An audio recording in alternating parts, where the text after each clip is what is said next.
हाँ स्टूडेंट्स, तो अब आ गए एनसीईआरटी के जो चैप्टर का आपको क्वेश्चन का ख्वाहिश था कि सर जल्दी आप उसको बना देते तो अच्छा रहता।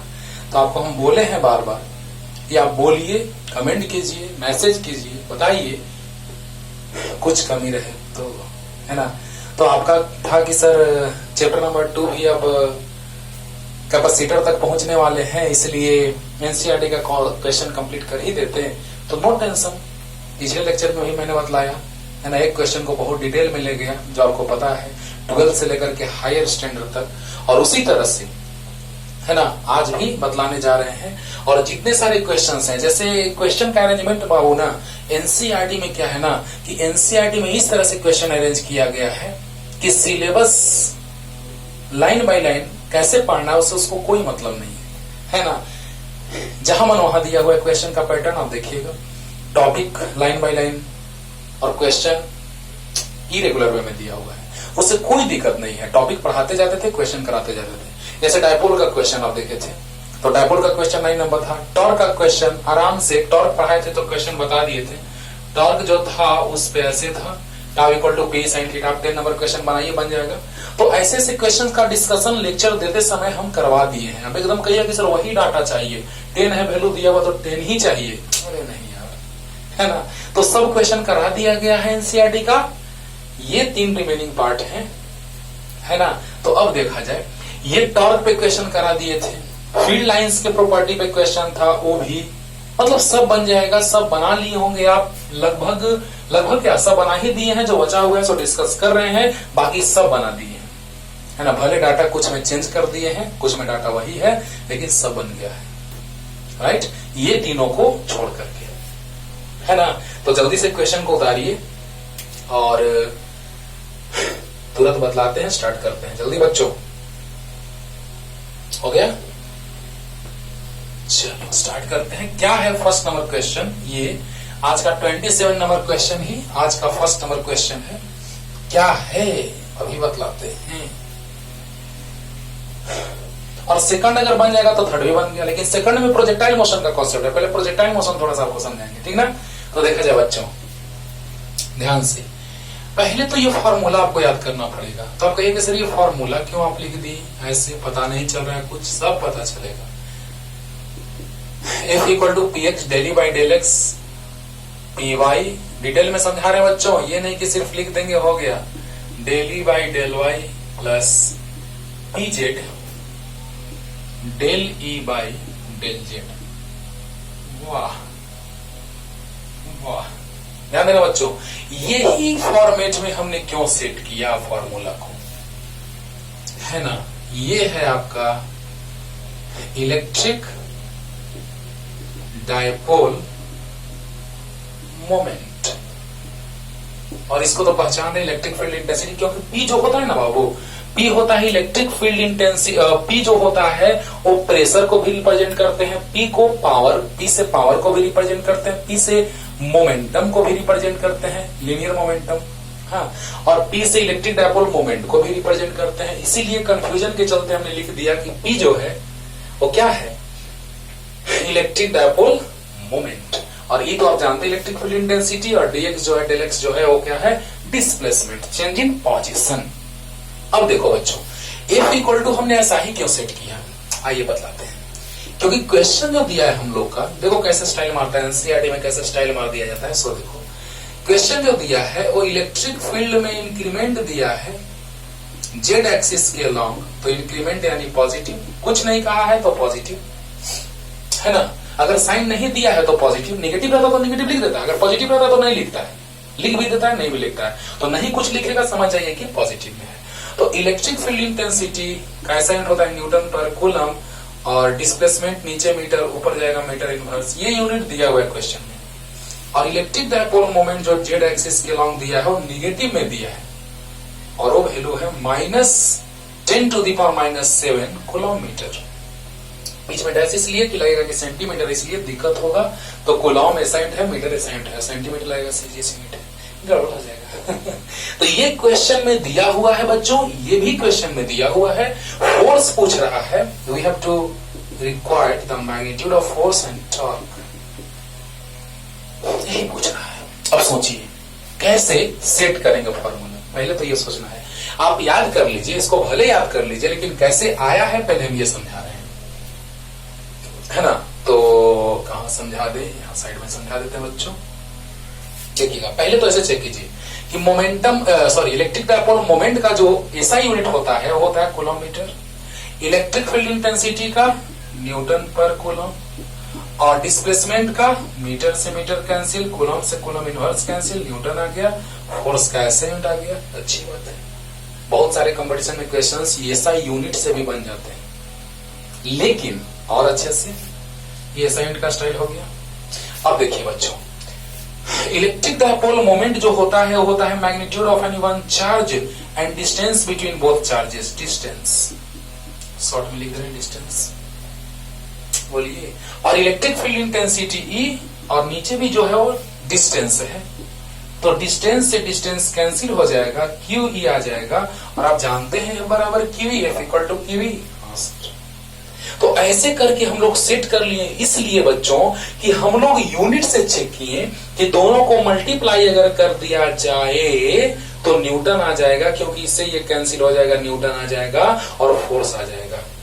देखो कैसे सेट किया जाता है, पहले ये सोचो, ये नहीं कि रट जाओ बाबू, इसको रट जाओ, हो गया आंसर आ गया, बात सर आंसर बाद में फंस जाएंगे। कैसे सोचा जाता है ये सोचो। अब सोचो जरा सा कि इन दोनों को मल्टीप्लाई करेंगे, पहले तो क्वेश्चन में जो दिया रहता है बाबू पहले उसको लिख लेना चाहिए, लिखने से बहुत कुछ माइंड में सर्कुलेट होने लगता है, राइट। तो सोचिए कि ये del E by del Z दिया है क्वेश्चन में, क्योंकि हो सकता है कि एक्स में वाई में भी वेरिएशन हो। नसीब अच्छा है कि एक्स वाई में वेरिएशन नहीं दिया यानी जीरो है, सिर्फ जेड में दिया है, लेकिन तीनों में दे सकता है। अरे तीनों में दे सकता है। जब हम आपको पोटेंशियल ग्रेडियंट पढ़ाए थे तो आपको लिए थे एक वेरिएशन था तो डीवी बाई डी एक्स, और जब सब में था तो पार्शियल लेते थे। हमको नहीं पता कि किस में है, हाँ, तो हम लोग फार्मूला उस रूप में सेट किए कि एक में वेरिएशन रहे, दो में रहे, तीन में रहे, जो भी रहे सबके लिए फार्मूला तैयार है। सच तो बताओ बच्चों कि ये क्वेश्चन में दिया है और ये दोनों को मल्टीप्लाई किए तो फोर्स आ गया, फोर्स कैसे, न्यूटन आ गया, कूलम मीटर से कूलम इनवर्स मीटर कैंसिल हो गया, तो न्यूटन यानी फोर्स। ऐसे सोचो, कुछ नहीं, खत्म हो गया, बस खत्म। अब डायरेक्ट फार्मूला में पुट करेंगे, आंसर आएगा फोर्स। और टॉर्क, टॉर्क के लिए फिर से हम लोग सोचेंगे, तो जल्दी से इतना लिखिए, यहां तक आइए, यहां तक। ये तो ऐसे हिंट दी है बच्चों, जल्दी जल्दी हो गया। चलिए अब हम डायरेक्ट यहां से पुट करेंगे, फार्मूला में आंसर आ जाएगा। तो ये फिर से हम लिखेंगे, ये हम तो ऐसे ही छोड़ देंगे, आपको फिर से लिखना पड़ेगा जी, क्योंकि उसी में थोड़ी ना वैल्यू रखिएगा, बीच में कुछ लिखा हुआ है, हम ना मिटा दिए। मत रो मत रो, बहुत कष्ट हो रहा है ना। पी एक्स, इलेक्ट्रिक फील्ड का वेरिएशन एक्स में नहीं दिया है यानी जीरो है, इलेक्ट्रिक फील्ड का वेरिएशन वाई में नहीं दिया है, जीरो है। हाँ, इलेक्ट्रिक डायपोल मोमेंट दिया है जेड में, और इलेक्ट्रिक फील्ड इंटेंसिटी में जेड के साथ वेरिएशन जो दिया है वो +10⁵। अरे वाह वाह, दोनों को मल्टीप्लाई किए थे, कैंसिल होकर न्यूटन आया था। अरे बोलो, यानी 0 + 0 + माइनस माइनस 10⁻⁻7 + 5 -2 न्यूटन। कैसे आया था न्यूटन? तो इसका ऐसा यूनिट क्या था? Coulomb metre. इसका ऐसा यूनिट क्या था? न्यूटन पर कूलम पर मीटर। पर मीटर से मीटर, पर कूलम से कूलम कैंसिल आ गया था, न्यूटन। तो फोर्स का ऐसा यूनिट क्या? न्यूटन। यानी F = -10⁻⁻2 न्यूटन। यानी कि मैग्नीट्यूड आ गया 10⁻⁻2, मॉड लगा दिए बच्चों, तो माइनस का मॉड प्लस होता है बच्चों।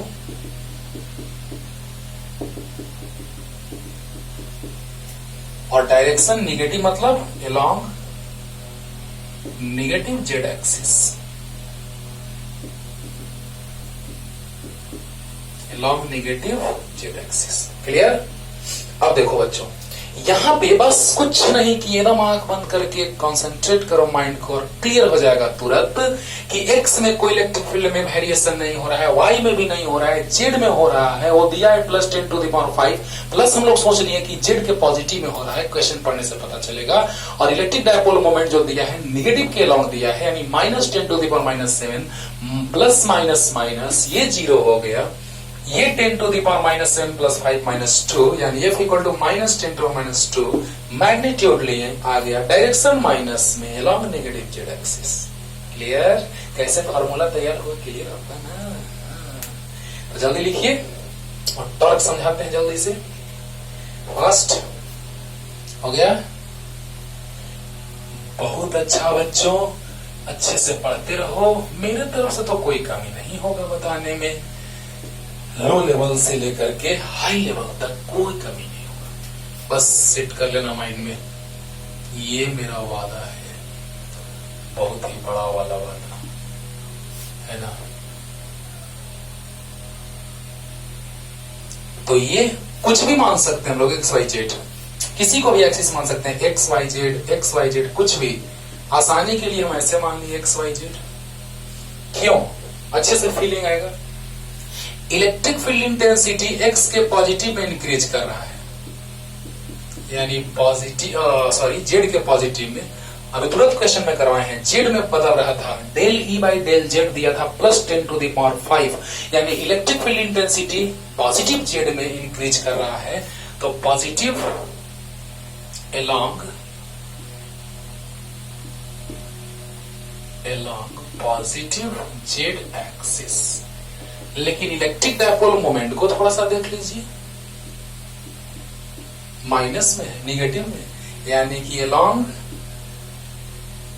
Negative Z axis. तो बतलाइए बच्चों, electric field intensity electric dipole moment के बीच का एंगल कितना हो गया? एक है, अगर दोनों सेम डायरेक्शन में रहते थे तो बीच का एंगल 0 डिग्री, और दोनों अपोजिट डायरेक्शन में हो गए तो बीच का एंगल 180 डिग्री।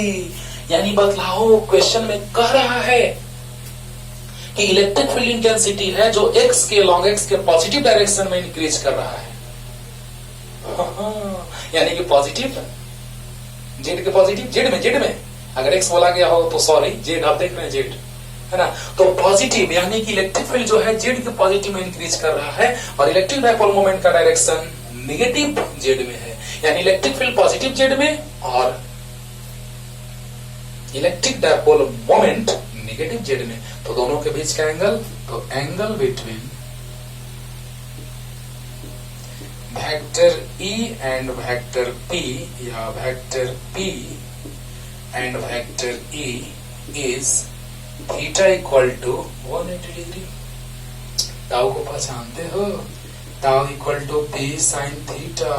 P का वैल्यू कितना, E का वैल्यू कितना है? वैल्यू पे ध्यान तब जाता है जब कुछ और एंगल रहता, लेकिन साइन 180 है, और साइन 180 बेचारा खुद बर्बाद है, तो दूसरे से उसको क्या मतलब है? यानी टाउ इक्वल टू 0 आ गया। बोलो, फोर्स आया था 10⁻⁻² न्यूटन निगेटिव जेड के लॉन्ग, अभी तुरंत सोल्व किए हैं, और इलेक्ट्रिक फील्ड जो है इंक्रीज कर रहा है पॉजिटिव जेड में। बोलो, और इलेक्ट्रिक डायपोल मोमेंट का डायरेक्शन नेगेटिव जेड में, यानी कि दोनों के बीच का एंगल 180 डिग्री। और if angle between two vectors is 180 degree, then their cross product is equal to 0, means tau equal to P cross E भी लिखते हैं। बोलो बोलो, यानी कि P sin थीटा और sin 180 बोलो बोलो, sin 180 0 होता है, यानी टॉर्क कितना गया? 0। क्लियर हो गया होगा। लेकिन फॉर्मूला हम कैसे शुरू वाला लाए थे वो क्लियर कर दिए। और दोनों के बीच का एंगल, अगर दो वेक्टर के बीच का एंगल 180 हो तो उसका क्रॉस प्रोडक्ट 0, यानी कि P sin 180 0 means tau equal to 0। अच्छे से क्लियर हो गया होगा। जल्दी लिख लीजिए, जल्दी। और अगले क्वेश्चन के लिए बाबू प्रोजेक्टाइल मोशन थोड़ा सा आपको समझा रहे हैं। प्रोजेक्टाइल मोशन पहले 2 डायमेंशनल है ना, 2 डायमेंशनल मोशन। ये जो प्रोजेक्टाइल मोशन है वो मोशन इन प्लेन है, motion of any object in plane under gravitational force. हाँ, और force due to gravity. Gravitational force मतलब सराउंडिंग में यूनिवर्स के किसी दो ऑब्जेक्ट के बीच, लेकिन force due to gravity means force applied on any object towards the centre of the earth, है ना। तो अर्थ के सेंटर के टुवर्ड्स, तो सेंटर के तरफ, यानी फोर्स ड्यू टू ग्रेविटी। तो यहां पे हम लोग देख रहे हैं कि फोर्स ड्यू टू ग्रेविटी के कारण ये प्रोजेक्टाइल मोशन कर रहा है, किसी ऑब्जेक्ट को हम किसी एंगल पे फेंक दिए, थ्रो कर दिए। प्रोजेक्टाइल मोशन क्लास में बहुत डिटेल में बताया गया, लेकिन यूट्यूब पे भी वीडियो अपलोड किया जाएगा, उसमें भी बहुत डिटेल में रहेगा। कितना डिटेल में आपको खुद पता चल जाएगा जब आप देखें कोई भी टॉपिक। ये था हॉरिजॉन्टल प्लेन वाला। इंक्लाइंड प्लेन वाला भी डिराइव किया जाता था। बोलो बोलो। अब बताओ बच्चों कि यहां से हमको इस क्वेश्चन में ऐसा फीलिंग आएगा कि हॉरिजॉन्टल प्लेन वाला है, तो हम हॉरिजॉन्टल का कॉन्सेप्ट थोड़ा सा समझाते हैं। याद कीजिए, यहां पे एंगल थीटा रहता था, ये था हॉरिजॉन्टल रेंज, ये था मैक्सिमम हाइट, इससे ज्यादा ऊपर नहीं जा सकता ऑब्जेक्ट, है ना। तो इसमें फॉर्मूला आया था P equal to 2u sine theta by g आया था, याद करो। H इक्वल टू आया था u square sine square theta by 2g। R equal to आया था u square sine 2 theta by G. Y general equation आया था, ये हॉरिजॉन्टल रेंज का फॉर्मूला था, ये मैक्सिमम हाइट का फॉर्मूला था, ये टाइम ऑफ फ्लाइट का था। सब कुछ बताए हैं डिटेल में, रिकॉल कराते हैं क्योंकि प्रोजेक्टाइल मोशन का यूज है क्वेश्चन में। और ये बन गया तो ये भी तुरंत बन जाएगा। तो बताओ बच्चों, y equal to x tan theta minus G X square by 2u square cos square theta आया था। और इसी का एक और फॉर्मेट हम लाते थे, y equal to x tan theta into 1 minus X by R. याद करो, बहुत सारा, अभी इतना ही नहीं, मैक्सिमम हॉरिजॉन्टल रेंज का केस, उस केस में बहुत कुछ बताए हैं जो वीडियो में अपलोड किया जाएगा, क्लासरूम में सब बताया हुआ है। राइट, कोरोना के प्रभाव के कारण का एक डिसीजन लेना पड़ा, और अभी घर से ही मैं आप लोगों को पढ़ा रहा हूं, है ना। अच्छा लग रहा होगा, मजा आ रहा होगा, पहली बार हम भी फील कर रहे हैं, है ना। तो चलिए, अच्छी बात है। तो ये था फॉर्मूला जो जनरली बहुत सारे क्वेश्चन इससे बनते थे, लेकिन अभी समझा रहे हैं जल्दी कि प्रोजेक्टाइल मोशन का यूज करना है, जिसमें सबसे मेन बात अभी हमको एक समझना है बच्चों, वो क्या है। सो देखो, S इक्वल टू फॉर्मूला होता था UXT प्लस S, पहले लिखते हैं S equal to UT plus half AT square. ये है motion in plane, means 2 dimensional, 1 dimensional नहीं, 2 डायमेंशनल। अगर स्ट्रेट पाथ पे ऑब्जेक्ट मूव करता था, स्ट्रेट लाइन पाथ पे, तो 1 डायमेंशनल। अगर 2 डायमेंशनल यानी कि प्लेन में, तो 2 डायमेंशनल। और अगर स्पेस में, तो 3 डायमेंशनल। तो कहने का मतलब कि ये जो प्रोजेक्टाइल मोशन है वो 2 डायमेंशनल मोशन है, means motion in a plane. तो यहां से हम लाते थे x equal to UXT plus half AXT square, y equal to UIT plus half AYT square. और इसी फॉर्मूला का यूज करके हम सब डेरिवेशन करते थे, और आज भी अभी भी इसी का यूज करेंगे। बस कुछ नहीं है, S equal to UT plus half AT square, x equal to UXT plus half XT square, y equal to UIT plus half AYT square. और इसी का यूज करके बच्चों हम लोग फॉर्मूला सब लाते थे जो अभी हम लिखे हैं, सबका प्रूफ करते हैं, पता है ना। तो बताओ बच्चों, एक हम थोड़ा सा नमूना पेश करते हैं, क्लियर हो जाएगा जल्दी। तो बताओ कि कोई भी ऑब्जेक्ट, तुम ही बताओ बच्चों, अगर ये ऑब्जेक्ट नीचे गिर रहा है, when an object is attracted towards the center of the earth by force due to gravity, it means it only moves in vertically downward direction, not in the horizontal direction. Just in a similar way, if its acceleration is along y-axis, g, acceleration due to gravity, then its horizontal component is equal to 0. एकदम इसको तो mind में एकदम set कर लो। ऐसे class में इसको बहुत बार बोले हैं, याद नहीं कितना बार बोले हैं। जब भी डिराइव करते थे, न्यूमेरिकल बनाते थे, उसमें बहुत बार इसका यूज करते थे, याद होगा। तो बताइए बच्चों कि ये जो आप देख रहे हैं x के along acceleration of any object is equal to 0, it means y में अगर y में फोर्स लग रहा है तो x में एक्सलेरेशन नहीं होगा। फीलिंग से हम लोग समझे पहले कि फोर्स y के लॉन्ग लग रहा है तो x में एक्सलेरेशन, x में क्या जा रहा है, नहीं जा रहा है, only it moves only in y direction, right.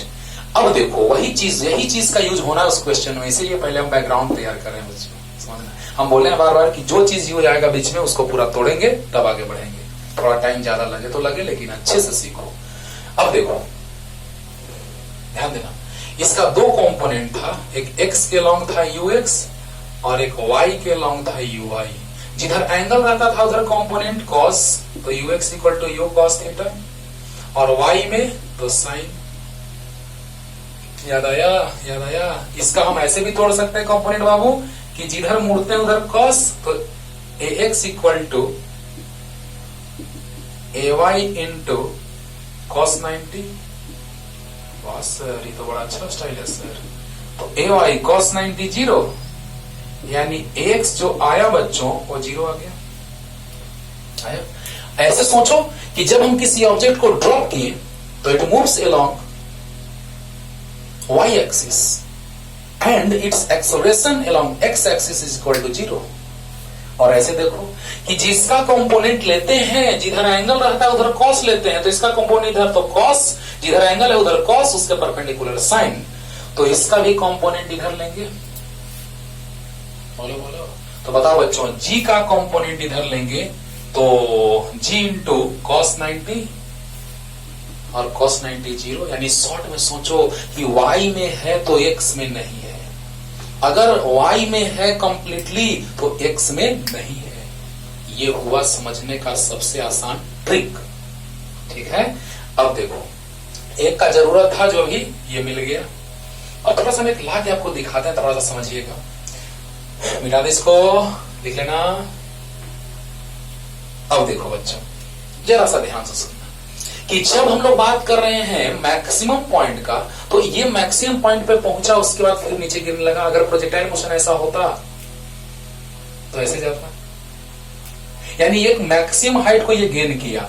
जिस वेलोसिटी से फेंकते हैं उसके हिसाब से, जिस वेलोसिटी से थ्रो किया जाता है ऑब्जेक्ट को, उसी के हिसाब से वो अपना एक हाइट मेंटेन करता है। और मैक्सिमम हाइट के बाद फिर से वो gravity, force due to gravity के कारण फिर से towards the centre of the earth move करने लगता है, राइट। तो सोचिए कि यहां पर एक मैक्सिमम हाइट तक जा करके, अब ये मत सोचना कि वेलोसिटी ऊपर पहुंच गया, नहीं, एरो दे के बस हिंट दिए हैं। ये uy equal to u sin theta ऐसे है ना कि ऊपर है। हाँ। ये मैक्सिमम हाइट पर वर्टिकल डायरेक्शन में वेलोसिटी जो होगा वो 0 होगा, क्योंकि यहां के बाद अरे बहुत अच्छे से समझाते हैं बच्चों। प्रोजेक्टाइल मोशन ऐसे आगे जा रहा है, ऊपर जा रहा है, फिर ऊपर के बाद अब आगे ऊपर और ऊपर नहीं जाएगा, बस उसके बाद आगे और नीचे जाएगा, इस तरह से समझाते हैं। वहां पे बहुत डिटेल में, एक लेक्चर तो पूरा इंट्रोडक्शन में जाता है ना। तो यहाँ पे बस जरूरी है तो उतना समझा रहे हैं आपको कि अगर किसी ऑब्जेक्ट को प्रोजेक्ट करेंगे तो पहले ऊपर जाएगा, आगे जाएगा, यानी आगे और ऊपर, और फिर नीचे गिरेगा तो आगे और नीचे। वाह क्या बात है सर, शॉर्ट में तो समझ में आएगा ना। मिठाई तो बताओ बाबू कि मैक्सिमम हाइट पे पहुंचने के बाद वेलोसिटी एक सर्टेन पोजीशन पे सम इंस्टेंट ऑफ टाइम है ना, its velocity becomes 0 and its direction भी चेंज्ड। यहाँ के बाद देखिए, यहाँ के बाद डायरेक्शन चेंज होगा, यहाँ के बाद डायरेक्शन चेंज होगा। पहले ऊपर जा रहा था, आगे अब नीचे आगे जा रहा है। क्लियर हो गया होगा। तो अब बतलाओ, एक सिर्फ हम आपको कंडीशन लेकर के समझा रहे हैं कि जब इनिशियली अगर बात किया जाए इस ऑब्जेक्ट का, तो ग्राउंड सरफेस पे, हॉरिजॉन्टल सरफेस पे इनिशियल वेलोसिटी था कितना, u sin थीटा, और h हाइट पहुंचने के बाद इसका वेलोसिटी हो गया 0, vy इक्वल टू 0। देखिए कैसे प्रूव करते हैं। एक एग्जांपल बस लेके समझा दे रहे हैं, एक डेरिवेशन करके। ये सब क्लास में किया हुआ है, लेकिन थोड़ा एक नमूना पेश करते हैं। है ना। अब देखो इनिशियली इसका वेलोसिटी y डायरेक्शन में u sin थीटा और मैक्सिमम पोजीशन पर यानी फाइनल वेलोसिटी 0, हाइट कितना, तो यहां से लेकर के इस पॉइंट तक का हाइट जो हुआ ये इनिशियल और ये फाइनल, तो इनिशियल फाइनल के बीच का डिस्टेंस h। अब देखिए बच्चों, अब देखिए ऑब्जेक्ट जो है वो ऊपर जा रहा है, यानी हमको लगा कि एक्सेलरेशन ऊपर हो रहा है, लेकिन जी नीचे वर्क कर रहा है। अरे रे रे, ये equal to minus G means acceleration की रिटार्डेशन, डी एक्सेलरेशन। तो डी एक्सेलरेशन या रिटार्डेशन का बात हम लोग करते हैं। रिटार्डेशन और डी एक्सेलरेशन सेम वर्ड है, मतलब सेम चीज है ना, एक ही चीज को कहने का दो, है ना। अब सोचो कि यहाँ पे a इक्वल टू माइनस जी, मतलब क्या कि जब हम ऊपर फेंक रहे थे किसी ऑब्जेक्ट को तो धीरे धीरे उसका वेलोसिटी डिक्रीज कर रहा था। जब ऊपर थ्रो किया जा रहा था किसी ऑब्जेक्ट को तो उसका धीरे धीरे वेलोसिटी डिक्रीज किया, तभी ना मैक्सिमम हाइट पे पहुंचने के बाद उसका वेलोसिटी 0 हो गया। तो बतलाओ बच्चों कि अगर ऊपर जा रहा है और फोर्स ड्यू टू ग्रेविटी नीचे लग रहा है, यानी a इक्वल टू माइनस जी होगा। ऊपर जा रहा था, हम सोचे कि एक्सेलरेशन ऊपर वर्क कर रहा होगा, लेकिन a equal to minus g क्यों? क्योंकि acceleration is a vector quantity, a is in vertically upward direction and g is in vertically downward direction, but magnitude of both are equal, so a equal to minus g. बोलो अब बताओ, v square equal to u square plus 2s, v कितना 0, u कितना u sine theta का whole square 2, a कितना तो minus g, s तो h। कुछ नहीं है यार, अरे ये चीज प्रोजेक्टाइल मोशन में बहुत डिटेल में बताया जाएगा, लेकिन अभी हमको इस पे यूज करके क्वेश्चन बनाना है, इसलिए थोड़ा सा हम नमूना दिखा दिए कि चलो हाँ। अब देखो बच्चों, v यानी कि इनिशियल वेलोसिटी u है, u sin थीटा ui, और फाइनल वेलोसिटी मैक्सिमम हाइट पे पहुंचा तो 0, यानी हाइट कितना तो h। तो क्या v square equal to u square plus 2s, v 0 0 square equal to u sin theta plus 2a मतलब माइनस c इंटू s मतलब h। तो ये इधर आएगा, plus minus minus left side आया तो प्लस हो गया, 2gh equal to u square sine square theta, या भाई यही आया था h equal to u square sine square theta by 2g। ऐसे ही सब फॉर्मूला प्रूफ होता है बच्चों। जो प्रोजेक्टाइल मोशन थोड़ा सा आपके माइंड में घूमने लगा होगा, सर्कुलेट होने लगा होगा, रोटेट कहेंगे सर्कुलेट ज्यादा अच्छा वर्ड अभी यूज होगा माइंड में, सर्कुलेट। तो जल्दी से लिख लीजिएगा, ये लिखना चाहे तो साइड में। और अब आते हैं अपने मंजिल की ओर बढ़ते हैं, है ना। तो एक बात याद रखना है कि एक्सेलरेशन अगर y में है तो x में 0, कंपोनेंट cos 90 0। अरे वाह सर।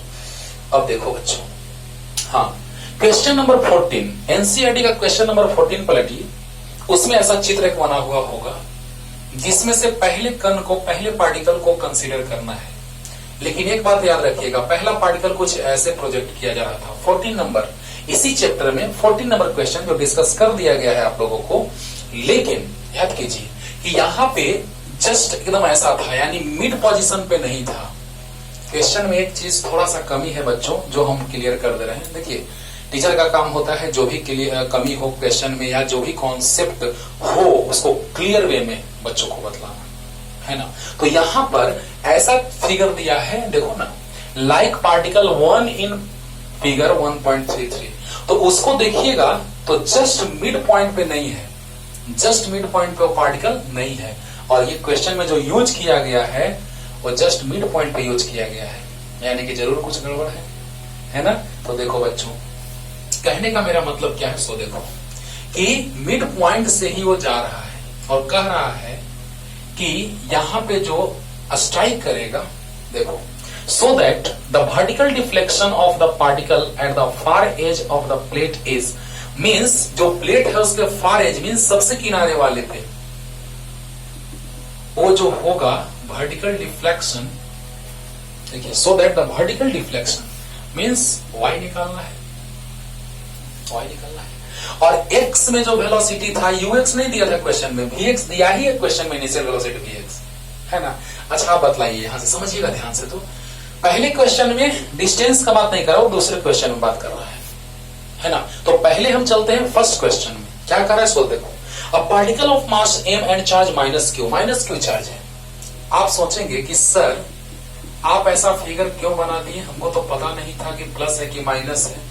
तो बाबू क्वेश्चन में जिक्र किया है like particle 1 in figure 1.33, question number 14 NCERT का, इसी चैप्टर का।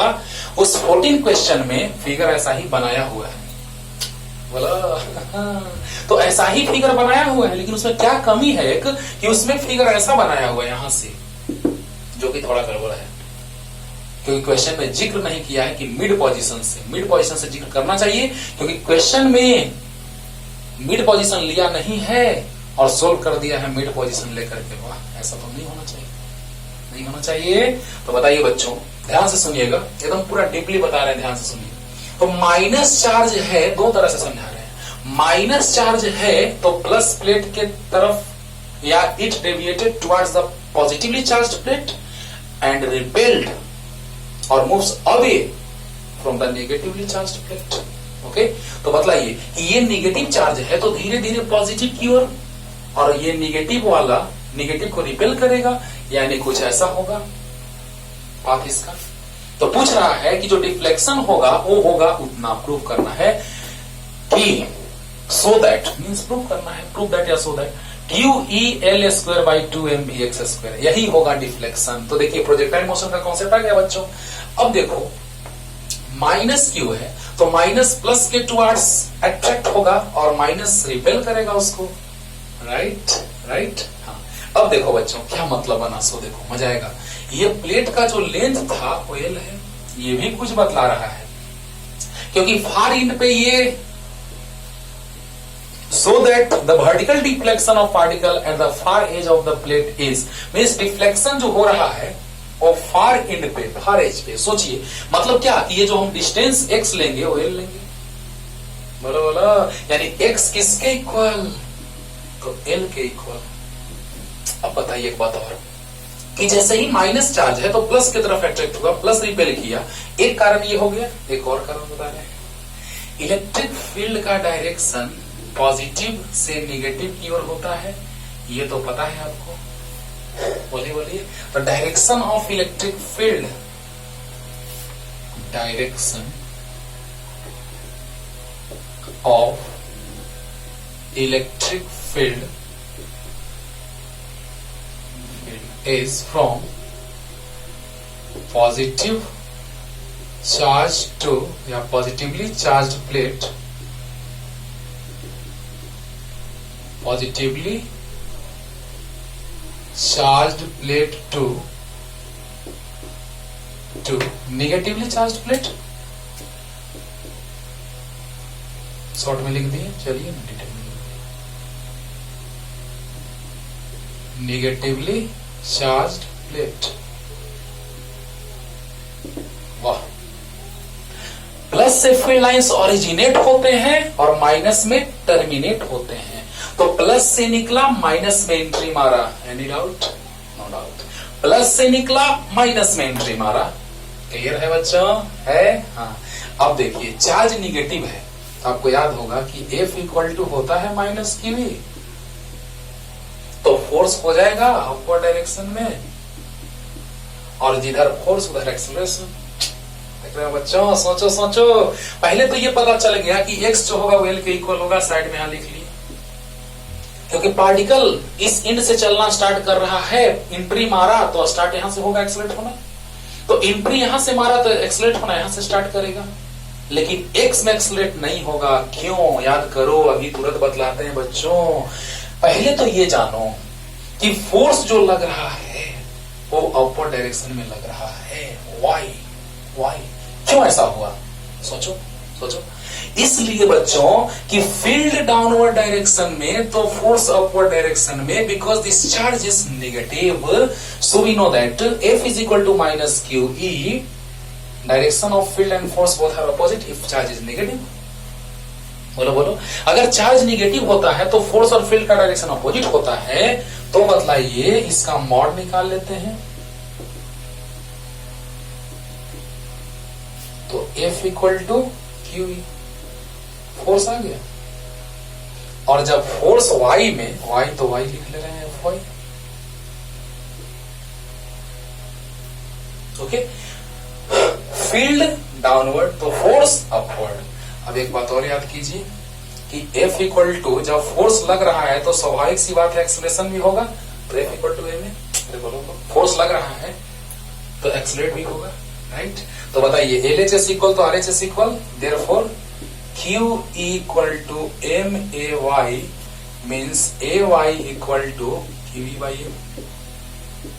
और अभी तुरंत हम बताए हैं कि एक्सीलरेशन y में g था नीचे की ओर, तो x में 0 था, यहां पर x 0 होगा। फोर्स y में तो एक्सीलरेशन y में, एक्सीलरेशन x में 0। वाह, ये भी बहुत अच्छा बात है, बहुत अच्छा बात है बच्चों, ध्यान देना, सोचो सोचो, मजा आएगा। फिर से एक बार रिपीट करते हैं, पूरा पानी पानी हो जाएगा, पूरा क्लियर सोचो, क्योंकि एक क्वेश्चन अगर आप अच्छे से सोच लिए, हमको क्या 2 मिनट लगेगा बनाने में, 2 मिनट भी नहीं लगेगा, 1 मिनट में बना देंगे, है ना, तुरंत मिटाएगा तुरंत, बस कॉन्सेप्ट क्लियर है तो बहुत जल्दी आप बना देंगे। इसलिए हम आपको कह रहे हैं, क्योंकि इतना टाइम जो दे रहे हैं आपको अच्छे से समझने के लिए कि इस पे कोई भी क्वेश्चन आए उसको फोड़ दो, तोड़ दो, मरोड़ दो, ठीक है ना।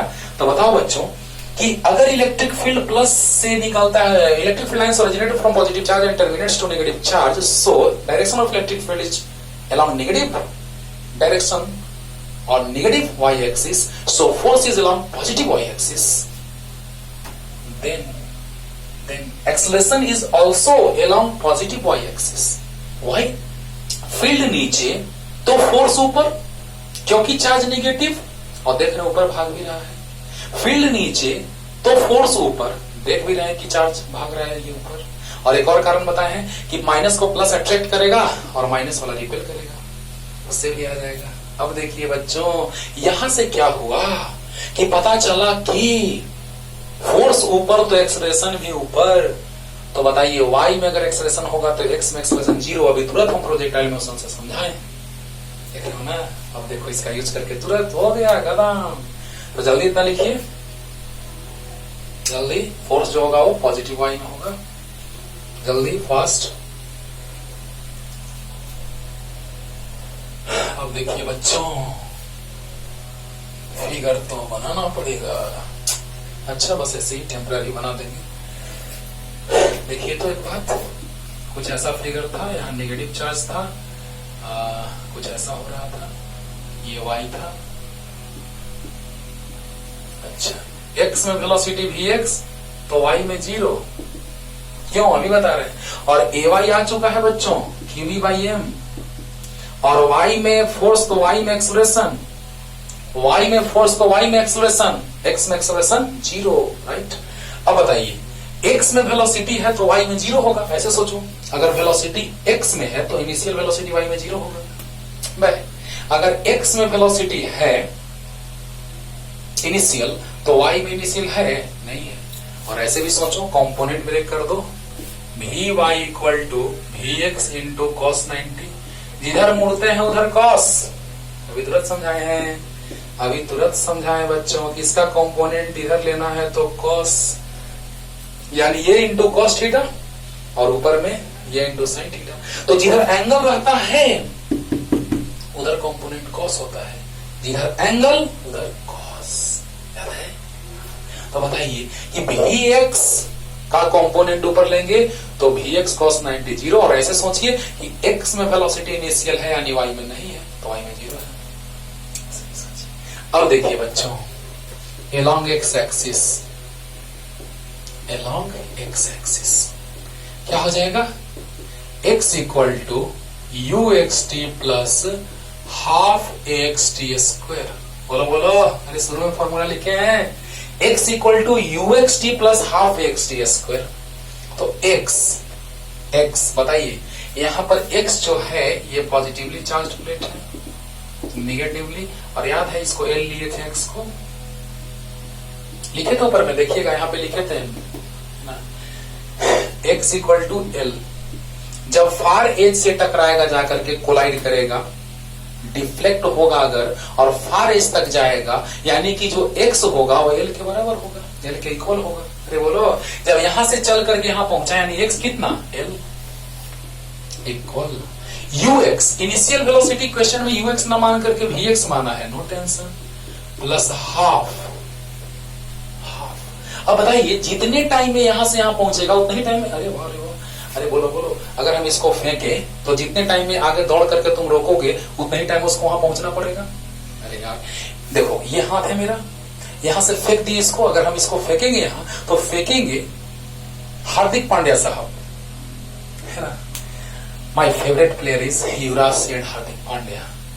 तो हार्दिक पांड्या साहब, अभी युवराज सिंह साहब तो बैठ गए, हार्दिक पांड्या साहब जब फील्डिंग कर रहे हैं तो बॉल रोक रहे हैं, बॉल को कैच कर रहे हैं, तो बॉल जैसे ही फेंका जाएगा या बॉल जाएगा वहां बॉल और हैंड दोनों एक साथ वहां पे जाने चाहिए सेम टाइम में। तो बताइए सबसे अच्छा एग्जांपल है, तो ये मान लो बॉल है और ये हार्दिक पांड्या साहब यहाँ पे पहुंचे, उनका हैंड पहुंचा, तो कैच तब करेंगे जब एक ही टाइम में यहां से यहां पहुंचना होगा, यानी जितने टाइम यहां से यहां उतने टाइम यहां से यहां, यानी यहां से यहां ऊपर।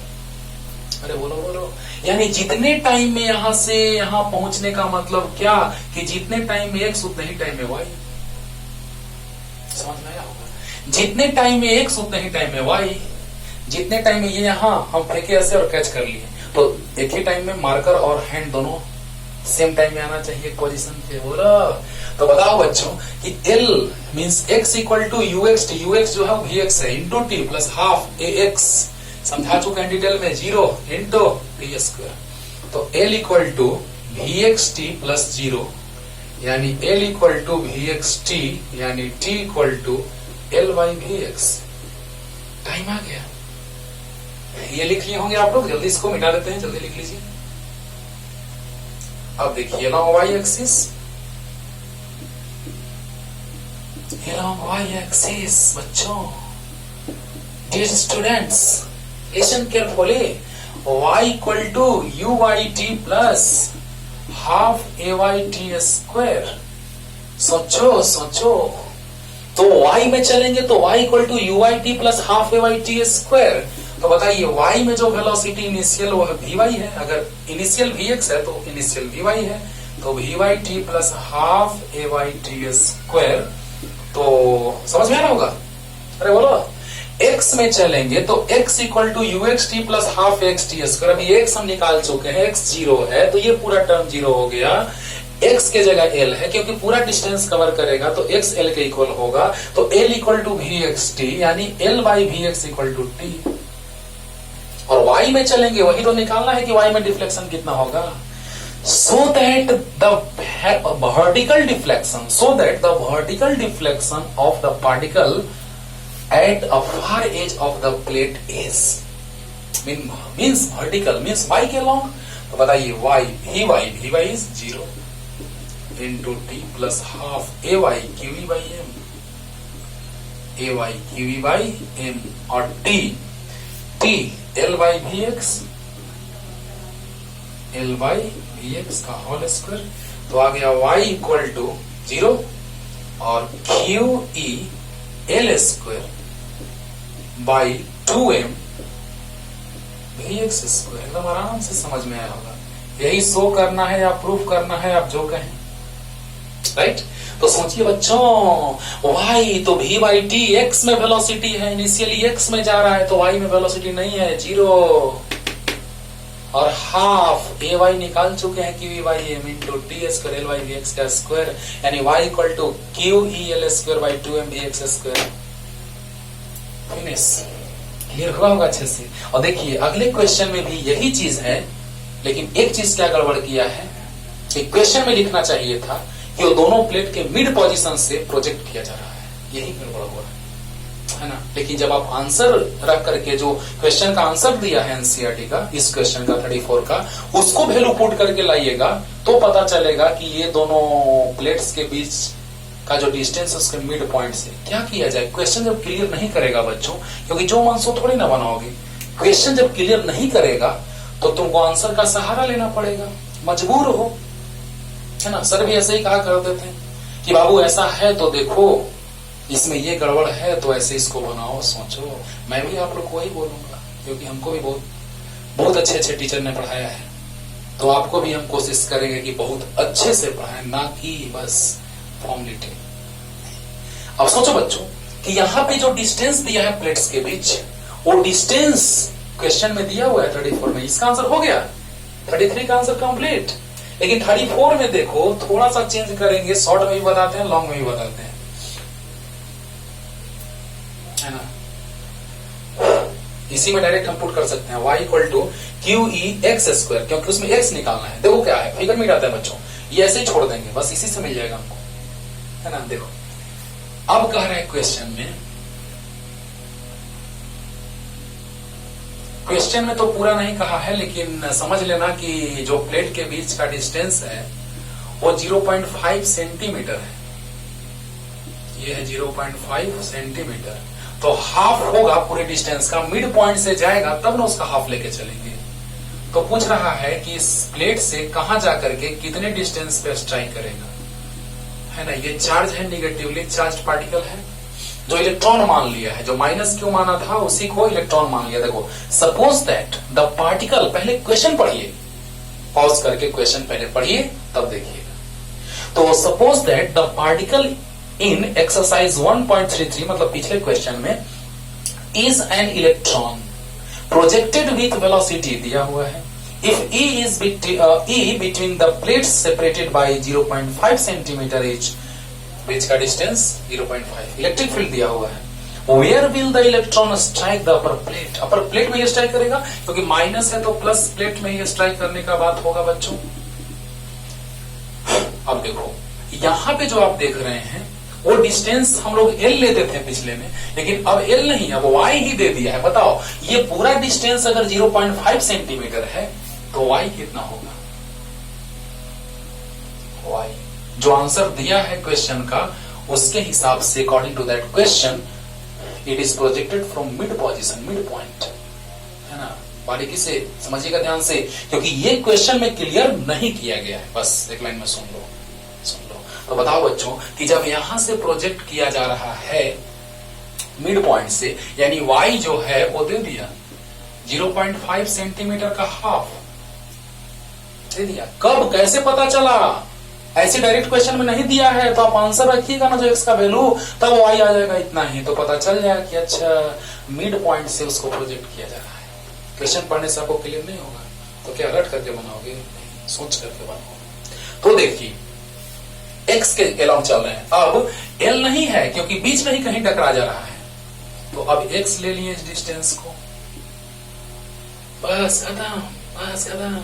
तो बताइए बच्चों कि जो इलेक्ट्रॉन प्रीवियस क्वेश्चन जो है ना, पिछले क्वेश्चन में, उसमें अब पूछ रहा है कि वो इलेक्ट्रॉन अगर चार्ज होता तो कहां जाकर के कोलाइड करता? अपर प्लेट में, है ना। मतलब कितने डिस्टेंस पे, क्योंकि वहां पे क्वेश्चन के हिसाब से जो बीच का डिस्टेंस दिया है उसमें इसका यूज करना है, यानी मिड पोजीशन से प्रोजेक्ट किया जा रहा है। जरूरी है मिड पोजीशन से। जो क्वेश्चन दिया था, जो फिगर 14 नंबर में जिसमें लिखा था कि लाइक पार्टिकल 1 इन फिगर इतना, तो यहां से प्रोजेक्ट किया जा रहा था पार्टिकल 1। देखिएगा जगह क्वेश्चन में पता चल जाएगा, बोलो। तो वहां से हमको x निकालना है बच्चों, जबकि y जो है वो क्वेश्चन के अकॉर्डिंग डायरेक्ट नहीं दिया है, तो हम लोग उसको क्या मानेंगे? आंसर के हिसाब से x का वैल्यू पुट करेंगे तो y निकलेगा, यानी पता चला कि उसके हाफ से। देखिए क्लियर हो जाएगा, सोचो। तो बताओ बच्चों, इसको ऐसे ही छोड़ दो और देखो y का यूज करेंगे लास्ट में। देखिए बस हो गया, एलोंग x एक्सिस, वैसे ही सेम सोचना है। x एक्सिस तो x ही छोड़ दो, l के जगह x तो x, है ना। डायरेक्ट हम अभी बताएंगे कि कैसे इसमें डायरेक्ट रखेंगे, लेकिन पहले डिटेल में। तो x equal to V X T, यानी कि t equal to X by V X, और एलोंग y, सही है सही है सही है, बस t के जगह x बाई वी एक्स। तो क्या आ गया? y इक्वल टू, अरे वाह, यानी शॉर्ट में भी समझा सकते हैं हम। कैसे बोलो? शॉर्ट में ऐसे y equal to Q E, l के जगह x रख दो और y के जगह पर इस पूरे डिस्टेंस का हाफ रख दो, हो गया। तो सोचिए बच्चों कि y equal to Q E x square by 2m we x square, यानी कि यहां पर जो आप देख रहे हैं, ध्यान दीजिएगा, यहां जो l है वही l अब x हो जाएगा, हो जाएगा।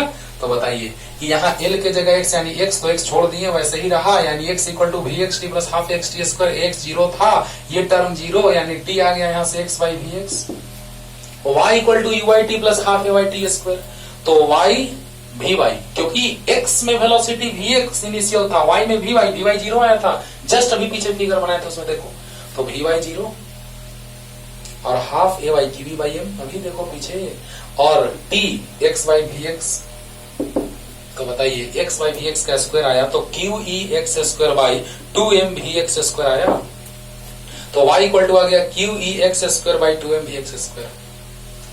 अंडरस्टूड? तो बताइए y का वैल्यू दे दिया इसका हाफ, हम अभी सब कुछ इसके बारे में कह दिए कि क्या कमी था थोड़ा सा क्वेश्चन में, तो बस वैल्यू पुट करना आंसर आ जाएगा, जल्दी कीजिए जल्दी, वही एकदम सेम लग रहा होगा क्वेश्चन, बस l की जगह x, डिटेल में भी समझा दिए शॉर्ट में भी समझा दिए, l की जगह x कर दो शॉर्ट में, तो देखा जाए बच्चों बस वैल्यू पुट करना है आंसर आ जाएगा। हाँ क्वेश्चन में दिया था, नीचे स्पेस नहीं था इसलिए नहीं लिखे, क्वेश्चन में इलेक्ट्रॉन पे चार्ज दिया था तो आपको याद है, मास दिया था इलेक्ट्रॉन का वो आपको याद है इसलिए छोड़ दिए, है ना। तो देखो यहाँ से y इक्वल टू सेंटीमीटर को मीटर में कन्वर्ट कर देते हैं, 0.5 by 2 10 to the power minus 2 metre, तो y equal to Q E x square by 2m we x square.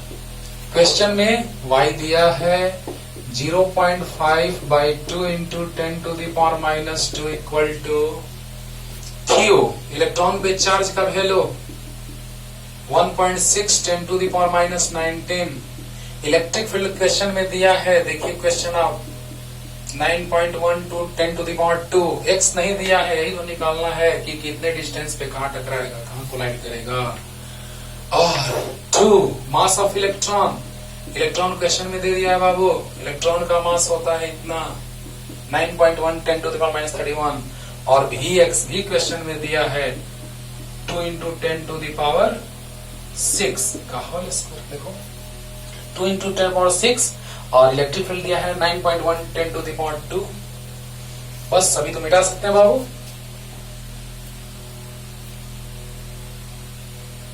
बस हो गया। अरे देखो 2 से 2 गियो, ठाकुर तो गियो कि आयो ना गियो, और 10 टू द पावर माइनस 2 भयो, और 1.6 into 10 to the power minus 19 into 10 to the power 2x square, अच्छा छोड़ो ना कोई दिक्कत नहीं है, 2 का square 4, 10 to the power minus 31 और 10 टू द पावर 12, तो पावर ऐड होगा 10 टू द पावर माइनस 19, ओ अच्छा ही हुआ कट जाएगा, अरे वह बोलो 10 टू द पावर 12 और माइनस 31 प्लस 12 ऐड होगा, बेस सेम पावर भी एडेड, तो cancel out, then what happens 0.5 into 4, 0.5 into 4 2 into 10 to the power minus 2 by 1.6 into 10 to the power 2 x square equal, देखो तो बच्चों ऐसे लिख सकते हैं 2 बाई 1.6 को डिवाइड कर देते हैं, 16 1 जा 16, 4 16 2 जा 32, 8 16 5 जा 80, और 10 to the power minus 2 separate करके लिखते हैं दोनों को बाबू, परेशानी ना हो, है ना। तो x यहाँ स्क्वायर हटेगा तो वहां रूट जाएगा, अब इसका रूट होता है 1.118, बताते रहते हैं क्लास में, कोई वैल्यू याद हो जाता है, इसका रूट इतना, और 2 पावर है तो दोनों में से एक कॉमन हो जाएगा, एक बाहर, तो बताइए इसको लिख सकते हैं x equal to 1.12 into metre में है 10 to the power minus 2 metre, और एनसीईआरटी में आंसर दिया है सेंटीमीटर में, तो 1.12 सेंटीमीटर आंसर, कैलकुलेट करना है, कैलकुलेट कर लेना, है ना। तो अच्छे से पढ़ते रहिए, एनसीईआरटी का जो है क्वेश्चन का एंड होता है। सब क्लास में मैंने जिक्र किया था, जो बचा हुआ था उसको जिक्र कर दिया उसका, क्योंकि बीच में ही एट रैंडम एक क्लास बंद करना पड़ा कोरोना के प्रभाव के कारण। लेकिन फिर भी आपको डाउट है कुछ क्वेश्चन में,